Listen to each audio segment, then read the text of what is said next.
Good morning to you. This is talkRADIO Breakfast with me, Julia Hartley-Brewer. Thank you very much indeed for your company. Well, a semblance of normality is what Boris Johnson has promised us. I thought we were back to normal, but no, it's now a semblance of normality. That normality, by the way, will involve wearing face masks and social distancing, well, pretty much forever. That's what Sage was advising only yesterday. Being tested twice a week. And needing a vaccine passport to go about your daily business. Well, not if my next guest has anything to do with it.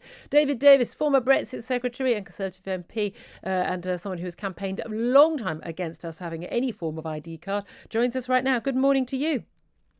Good morning. Good morning. Thank you very much indeed for joining us. When we were told we would get back to normal life sometime around June the 21st, I don't think many of us thought that would involve us having to have a vaccine passport. But that is certainly what the government says is on the card. They ummed and ahed and told us different things every week. But we know for a fact that's what they want to bring in, and very soon. Is it possible now to stop them? Well, I think it might be. I mean, the Prime Minister ducked and weaved a bit yesterday when he was asked about whether or not he would give Parliament a say in this. And the reason he did that was because he's not at all sure he can get it through Parliament. But they don't need to get it through Parliament. They've got emergency powers. They could take our firstborn if they wanted under emergency powers. I know they could, but as you will remember, I battled that quite a long time ago too. I think the truth is it's going to be very difficult for them actually to carry it off without going to Parliament at all. They'll try and slip it through as what's called an SI, which is done in a small committee in which the whips pick all the members. They'll try that sort of nonsense. This is a statutory instrument where basically, yes, the great and the good make the decision rather than you silly backbench MPs. That's right. They instead of having all of Parliament, they have about 15 MPs and they pick them all basically. So it's not really proper oversight. So I think he's obviously concerned about that. This all hangs ironically on Keir Starmer. Because if he sticks by his guns and says this is un-British and implying therefore they vote against it, then the government's got a problem because there are at least 40 MPs who will vote against it on the Tory side, which means he's lost his majority. But that all hangs on the Labour Party. But yes, of course I'll be battling it, and for a variety of reasons. One, I don't think we're not the sort of country. I mean, Starmer's right in this. We're not the sort of country that expects to have to produce our papers when a policeman or some other official demands them. That we have never been like that for centuries.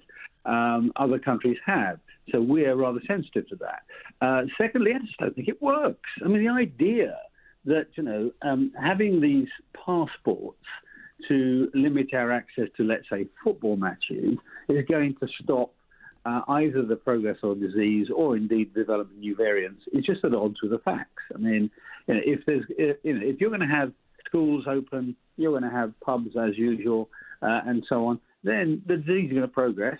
And of course, as for new variants, well, there's 7.8 billion people in the world who are open to this disease, not just Britain, and the new variants will develop there, if not here. So I think it's an idea. It's a sort of solution looking for a problem. Whitehall always loves the idea of identity cards, always has done for years and years.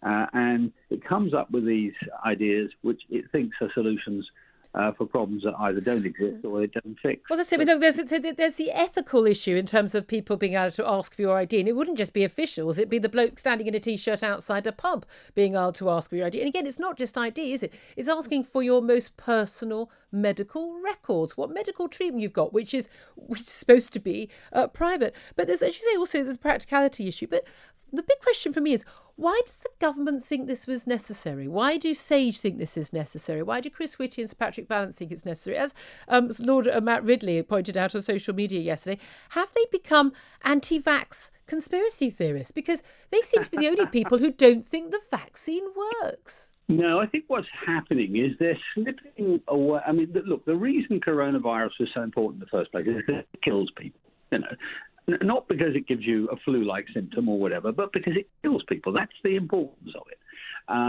And the initial approach and strategies was, how can we stop people dying?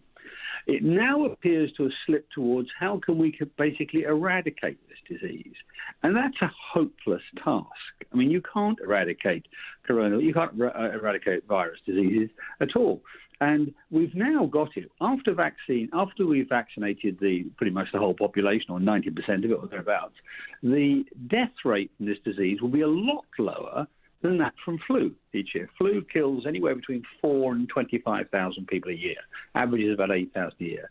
If the vaccine strategy works, as I believe it will, there'll be fewer than that dying from coronavirus every year. We're not talking about giving people flu passports, so why these passports? I think they've just changed the game,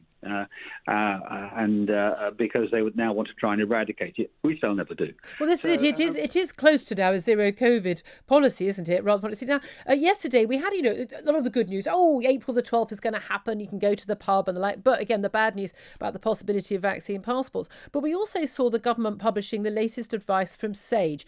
And once again, it was doom-laden beyond belief. And I say beyond belief because it is unbelievable. They have once again, using Imperial College modelling, which predicts that the vaccine only has 80% effectiveness and lower take-up than it's got. Now, we know it's got close to 100% effectiveness when it comes to serious illness, hospitalisation and death.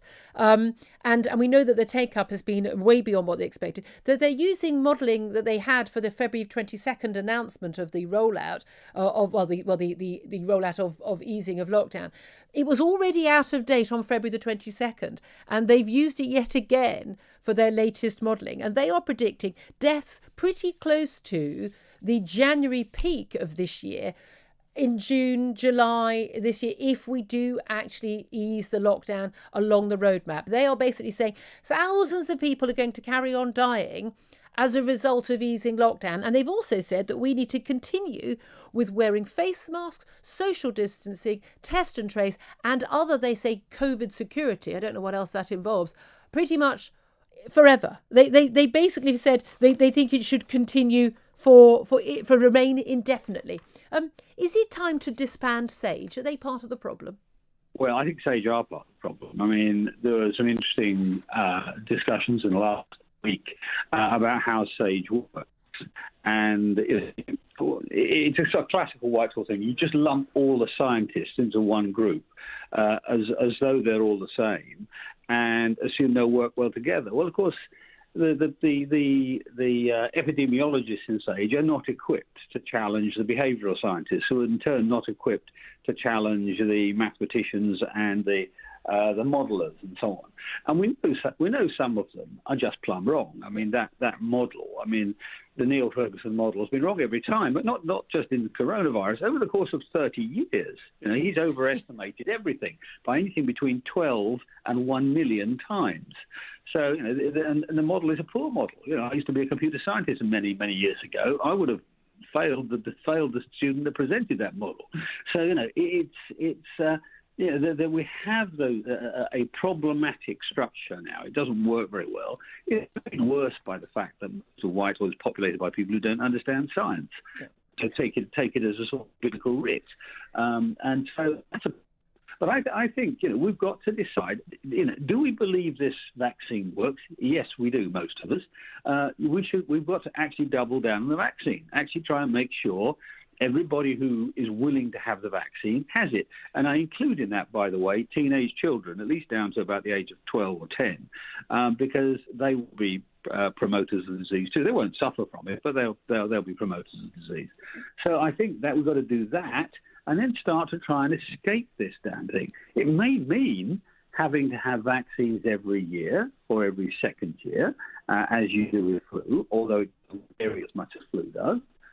But that's much better than essentially having the government rationing our freedom. It's sort of contradiction in terms, isn't it? Well, I disagree with you in terms of teenagers needing the vaccine and getting it. Again, once we were told once 60% take up of the population, we'd have herd immunity anyway. So I don't understand why we'd need to have anything like that level. But that's a matter of debate, and that will be an issue for the parents. Yeah. And again, my 14-year-old isn't capable of giving her consent. It would have to be me giving the consent, and I would have big question marks about that. But I want to ask you, just in terms of something that the former Supreme Court Justice had to say, Jonathan Sumption, a few months ago, and he said that actually, he's a judge. You're an MP, a former Minister of the Crown. I'm a journalist. I obey the law. We're citizens we're good citizens. We obey the law. We try to do the right thing. Does there not, though, as Jonathan Sumption said, does there not come a point when actually the right thing to do, the moral thing to do, is to not obey immoral laws. And when we have laws that are not based on data, not based on sense, which are pushed by, I think, frankly, borderline pathological, psychotic scientists on stage who have a completely misguided idea about the trade-off of safety and worthwhile life, that actually there comes a point when we should say we will not wear masks anymore, we will not social distance anymore, we will not get tested unless we actually have symptoms for this disease, and we will go back to normal life, whether it's legal or not. Would there come a point when you would endorse that? No, but I'll tell you a tiny story. When the Second World War ended, we had ID cards and ration books, right? And you think they cancelled, wouldn't you, because the war's over and so on? They didn't cancel them until, well, in the earliest case, 1952. Why did they eventually get rid of it in 1952? Because juries and magistrates refused to convict anybody for breaking the laws, and eventually the governments realised, no, this isn't working anymore. Nobody's paying attention, and I think if they're not very careful, they're going to get the same with this, where magistrates and juries just say, no, sorry, we're not going to. It's all happened a bit, you know.